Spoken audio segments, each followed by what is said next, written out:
Imaginen construir el motor híbrido más sofisticado, matemático y complejo de toda la historia de la humanidad.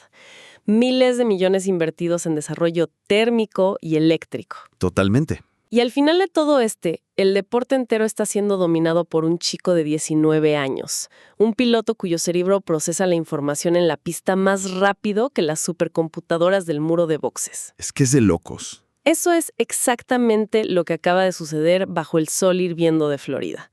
O sea, el Gran Premio de Miami 2026 no fue solo una carrera de autos. Vaya que no. Vimos a un actual campeón del mundo hacer un trompo de 360 grados en la primera vuelta. Vimos estrategias brutales destrozándose mutuamente y un choque de ingenierías que honestamente está redefiniendo este deporte por completo. Y eso es justo lo que hace que esta temporada sea un punto de inflexión histórico. Lo que presenciamos en el asfalto de Miami confirma que las jerarquías de la Fórmula 1 se están desmoronando y reescribiendo de una manera hiperviolenta. Sí. Las potencias tradicionales están sangrando en la pista, mientras que una nueva ola, armada con una comprensión, digamos, completamente diferente del reglamento, está tomando el control por pura fuerza bruta. Por eso la misión de nuestra inversión a fondo de hoy es desentrañar absolutamente todo. No nos vamos a quedar con la típica tabla de resultados. Exacto, eso no sirve de nada hoy. Vamos a analizar la telemetría directa, las decisiones tácticas de vida o muerte y las verdaderas implicaciones de la física detrás de los monoplazas de 2026. Todo para entender quién domina realmente y quién está en caída libre. Así es. Arranquemos con el rey indiscutible del momento, Kimi Antonelli. O sea, 3 victorias consecutivas, Ajá. 3 poles consecutivas, 100 puntos en el campeonato a sus 19 años, y lo más salvaje de todo, ya le lleva 20 puntos de ventaja a su compañero George Russell. Una locura total. ¿Cómo es posible que un talento joven desmoralice a un veterano de ese calibre tan rápido? Russell luce irreconocible. Bueno, a ver, hay que entender la magnitud de esos números primero. Lograr 3 poles en el arranque de una carrera en la máxima categoría nos pone en territorios estadísticos que solo rozaron figuras míticas como Ayrton Senna o Michael Schumacher. ¡Wow! Pero lo que destruye la confianza de un compañero de equipo como Russell no es solo que Antonelli sea rápido, es su capacidad de procesamiento mental. Russell luce superado porque por primera vez se enfrenta a alguien que no solo iguala su ritmo natural, sino que parece tener capacidad cerebral de sobra para gestionar los sistemas del coche mientras va al límite absoluto. Y vaya que tuvo que gestionar sistemas a este fin de semana. O sea, Antonelli tuvo una salida terrible en Miami. Perdió posiciones y reportó por radio problemas muy serios con el volante. Si me acuerdo de esa radio, fue tensa. Pero a pesar de eso, no entró en pánico. Se estabilizó y luego vimos esa ejecución impecable sobre Lando Norris.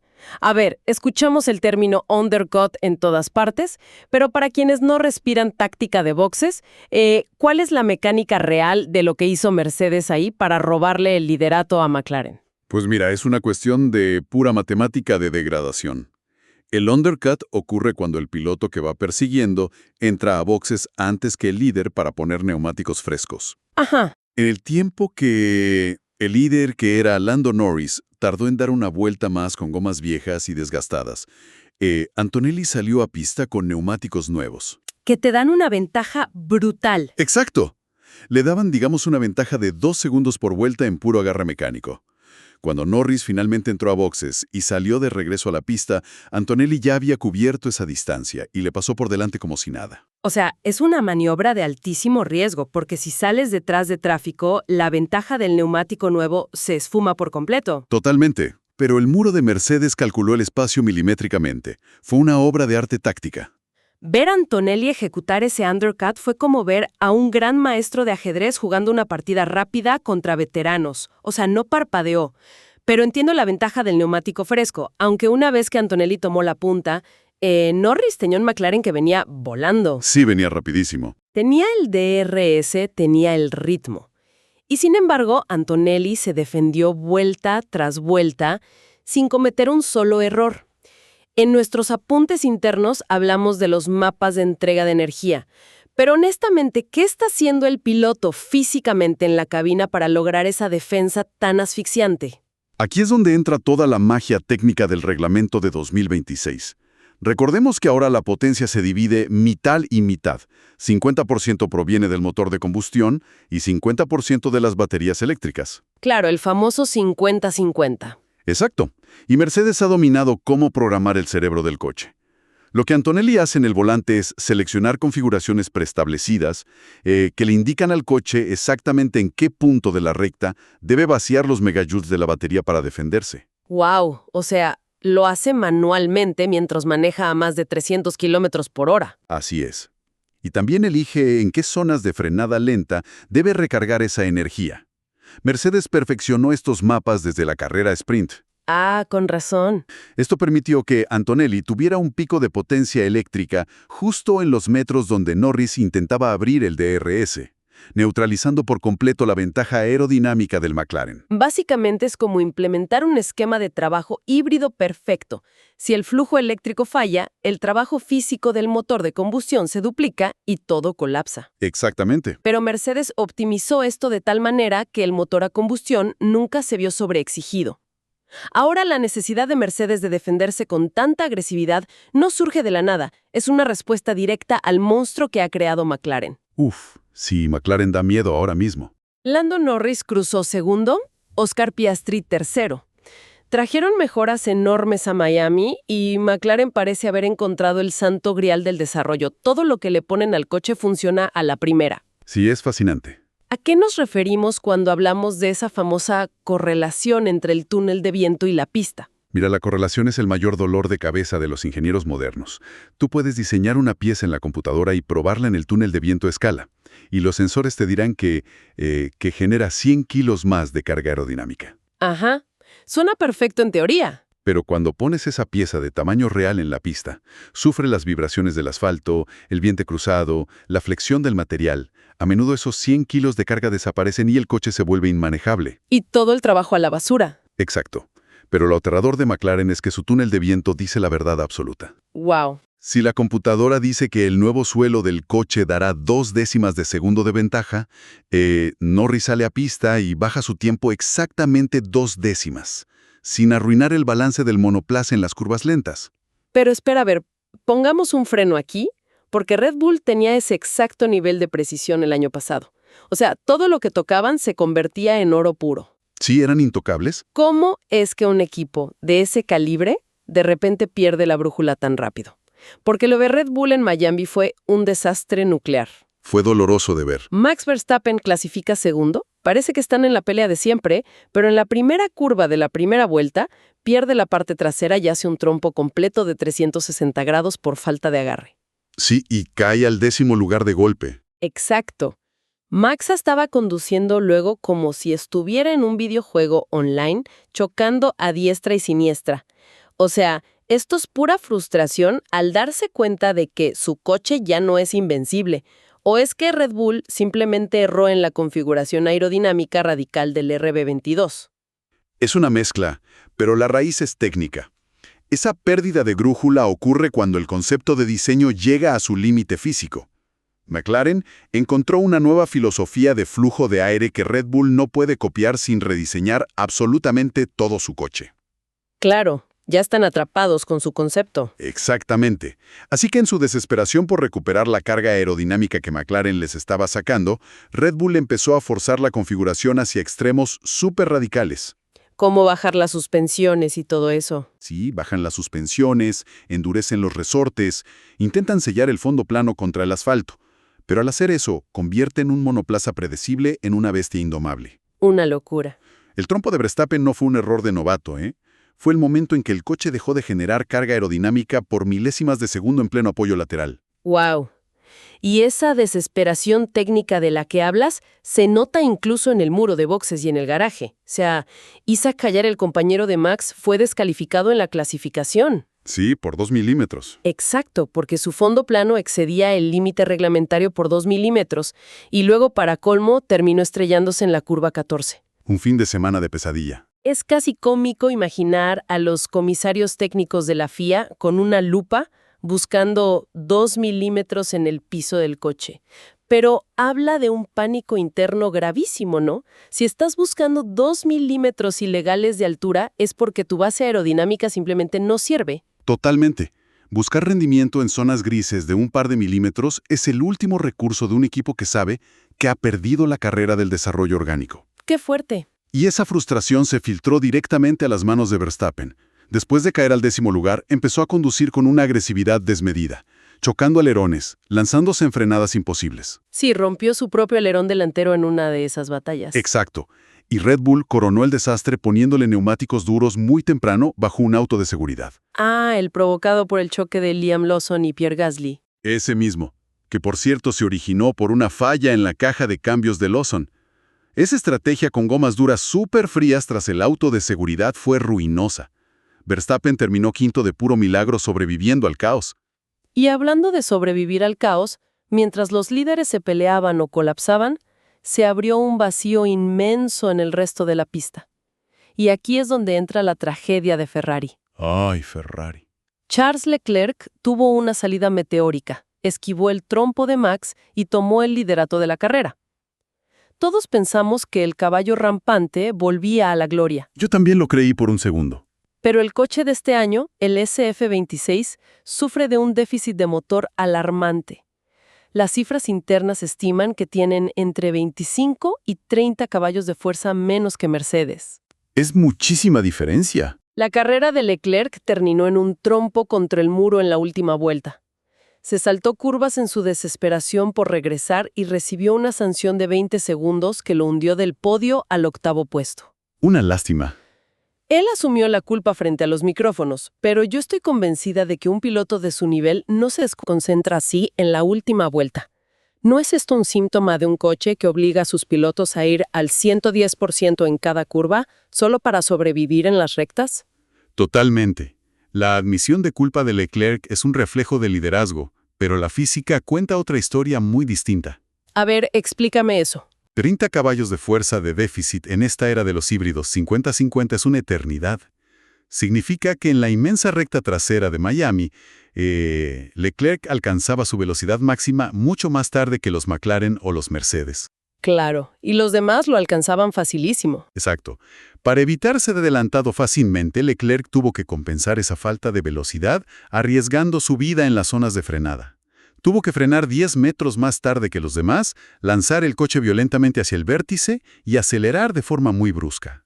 O sea, estás obligando al coche a hacer todo el trabajo sucio en las curvas lentas, porque en las rectas eres una presa fácil. Ajá. Pero hacer eso tiene un costo brutal en los materiales, ¿verdad? Un costo devastador. Si sobreconduces el monoplaza en cada vértice durante 57 vueltas, bajo temperaturas que literalmente derriten el asfalto, generas una cantidad masiva de energía térmica en la superficie de los neumáticos traseros. Se cocinan por dentro. Literalmente. Pierden su capacidad elástica y su agarre mecánico. Así que para la última vuelta Leclerc no estaba conduciendo un Fórmula 1. Entonces, ¿qué era? Estaba tratando de balancear un bloque de hielo sobre una pista de patinaje. El trompo no es falta de talento, es el colapso absoluto del límite de adherencia térmica del neumático tras casi 2 horas de abuso sistemático. ¡Wow! Es correr sobre el filo de la navaja en cada centímetro de la pista. ¡Qué locura! Sí, y todo por compensar la falta de motor. Ahora, si Ferrari nos mostró la cara más cruel de la ingeniería actual, la zona media de la parrilla nos regaló auténticos milagros. Hablemos de Franco Colapinto, con con Alpine. Hizo la carrera de su vida. Sí, carrerón de Colapinto. Terminó séptimo, su mejor resultado histórico, y superando a su compañero, Pierre Gasly. Y lo que me explota la cabeza de esto es que superó a un coche superior, porque solo Gasly tenía el nuevo alerón trasero. Exacto, una pieza que daba unas 3 décimas de ventaja. Va a pegar al piso cuando pise el pedal. Ah, claro. Un alerón nuevo puede darte 3 décimas de carga teórica, pero a menudo hace que el comportamiento del coche sea súper puntiagudo o nervioso. Gasly probablemente no sentía la parte trasera estable en absoluto. Y no podía empujar al límite. Exacto. Colapinto, por otro lado, llevaba el paquete viejo que conocía a la perfección. Esa previsibilidad mecánica le permitió atacar los bordillos con confianza, frenar con agresividad y gestionar sus neumáticos de manera impecable. ¡Qué inteligencia al volante! La confianza del piloto en el chasis siempre se va a traducir en tiempo real de vueltas superando cualquier ganancia teórica. ¿Fue una demostración magistral? Impresionante. Y no fue el único que capitalizó en esa zona media. Carlos Sainz cruzó noveno en un Williams mejorado que ha dejado a muchos sorprendidos. Sí, Williams hizo un gran trabajo. Sainz llegó quejándose amargamente de la agresividad desmedida de Verstappen en la pista, y con toda la razón, pero logró sumar puntos. Y el secreto de Williams no fue un alerón mágico, sino que aligeraron el chasis en 2 kilogramos. Es fascinante eso. Yo me quedo pensando, voy al gimnasio, bajo 2 kilos y me siento igual. ¿Cómo es posible que quitarle apenas 2 kilogramos a un monoplaza de 800 kilos transforme su ritmo durante toda una carrera? Bueno, la física de la masa no suspendida y la inercia en la Fórmula 1 es otro mundo. 2 kilogramos menos no parecen mucho en línea recta, pero Miami está lleno de chicanas súper cerradas y cambios rápidos de dirección. Claro, hay que mover toda esa masa de un lado a otro. Ajá. Si tienes menos peso, el coche genera menos inercia al girar, lo que significa que requiere menos esfuerzo del sistema de suspensión y fundamentalmente inyecta menos estrés lateral en los neumáticos. Ah, o sea, ¿volvemos al tema de la temperatura de las gomas? Exactamente. Durante 57 vueltas esos 2 kilogramos menos evitaron que el neumático alcanzara la temperatura crítica de la que hablábamos con Leclerc. ¡Wow! Williams encontró que quitar peso es la mejora más barata, predecible y constante que existe. No altera el balance aerodinámico, solo hace que todo funcione de manera más eficiente. En cada curva equivale a neumáticos vivos al final de la carrera. Es brillante. Muy inteligente por parte de Williams. Pero a ver, esta dependencia brutal del rendimiento del motor y los mapas de energía nos lleva directo al caso más crítico de la parrilla y al elefante gigante en la habitación. La crisis del reglamento técnico de 2026. Este es un tema denso. Miremos el abismo oscuro en el que se encuentra Aston Martin. Fernando Alonso terminó 15º, divirtiéndose en batallas irrelevantes con el coche de Checo Pérez. Sí, batallas por no ser los últimos, básicamente. Aston Martin solucionó sus problemas de fiabilidad y vibraciones, pero tienen un déficit monstruoso estimado de 60 a 70 caballos de fuerza con el motor Honda. Es una barbaridad. Y lo peor de todo, la noticia que congela la sangre, es que no habrá mejoras aerodinámicas significativas hasta la carrera número 14. Sí leí eso. Es durísimo. O sea, esperar hasta la carrera 14 para traer mejoras es como ir perdiendo por goleada en el primer tiempo y decidir que no vas a hacer cambios hasta que falten 5 minutos para el final. ¿Por qué no diseñar un alerón nuevo ahora mismo? ¿Por qué en esta era de presupuestos limitados tratar de arreglar un déficit de 70 caballos con un alerón nuevo es como intentar apagar un incendio forestal con una pistola de agua? Buenísima analogía. Los diseñadores de Aston Martin saben que cualquier carga aerodinámica que añadan al coche va a generar drag, o sea, resistencia al avance. Claro, y en recta serían un ladrillo. Exactamente. Si ya eres el coche más lento en la recta por la falta de potencia, añadir más resistencia te convertiría en un objetivo estático. Necesitan rediseñar la filosofía aerodinámica desde cero, buscando un coche extremadamente resbaladizo. Para compensar al motor Honda, claro. Sí, y eso requiere repensar los flujos internos de refrigeración y la estructura del chasis. Es reconstruir los cimientos de la casa entera y eso requiere meses de desarrollo bajo el límite de costos. Es una encrucijada tecnológica y financiera terrible. Y este es un problema sistémico de todo el reglamento. El maquillaje que la FIA puso para Miami ayudó un poco con las zonas de DRS, pero la entrega de energía 50-50 es un dolor de cabeza para todos. Todos se quejan de lo mismo. Escuché que la FIA intentó adelantar el cambio de reglas a 2029 por este mismo pánico, pero fracasaron estrepitosamente. ¿Qué detuvo a la FIA si es obvio que hay equipos atrapados en el desierto sin un oasis a la vista? Los fabricantes de motores ejercieron su poder de veto de forma súper implacable. Marcas gigantes han invertido miles de millones en el diseño de esta arquitectura específica de baterías. Claro, no van a tirar ese dinero a la basura. Exacto. Para amortizar esa inyección de capital, necesitan que las reglas permanezcan estables. Básicamente le dijeron a la FIA, nosotros financiamos este deporte, no vamos a desechar fábricas de investigación porque algunos equipos no saben integrar un motor. ¿Qué nivel de política y presión? El resultado es que los equipos están atascados.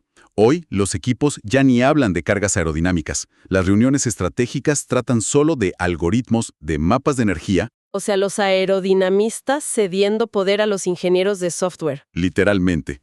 Entonces, si sintetizamos el panorama general de lo que presenciamos, quienes nos escuchan deben entender que no están viendo una temporada de transición aburrida. Para nada.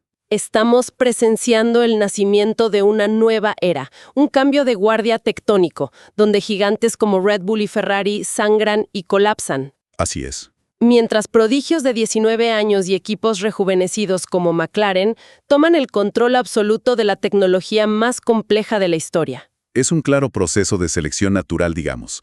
Aquellos equipos y pilotos que no lograron descifrar cómo gestionar energía eléctrica en fracciones de segundo, están siendo aplastados. Devorados por la nueva generación. Totalmente. Para pilotos como Antonelli que crecieron en simuladores digitales, esta tecnología es su lenguaje nativo, mientras la vieja guardia sigue tratando de adaptar sus instintos a un entorno digital.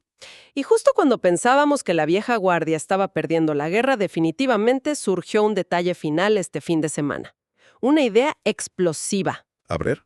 El presidente de la FIA insinuó que en 2031 podrían imponer de forma unilateral motores V8 con combustible sostenible sin depender de lo que quieran los constructores. ¡Wow! Eso cambiaría todo de nuevo. Hay que pensar en esto por un segundo. Justo cuando un prodigio como Antonelli domina la máquina más compleja jamás creada, están los altos mandos planeando reiniciar todo el tablero y destruir esta nueva jerarquía por pura política. Es una pregunta peligrosísima para el paddock. Dejaremos que esa pregunta resuene en la mente de nuestra audiencia para analizarla a fondo en el futuro. Porque la verdadera carrera de la Fórmula 1, la que se corre en los despachos oscuros, apenas acaba de empezar.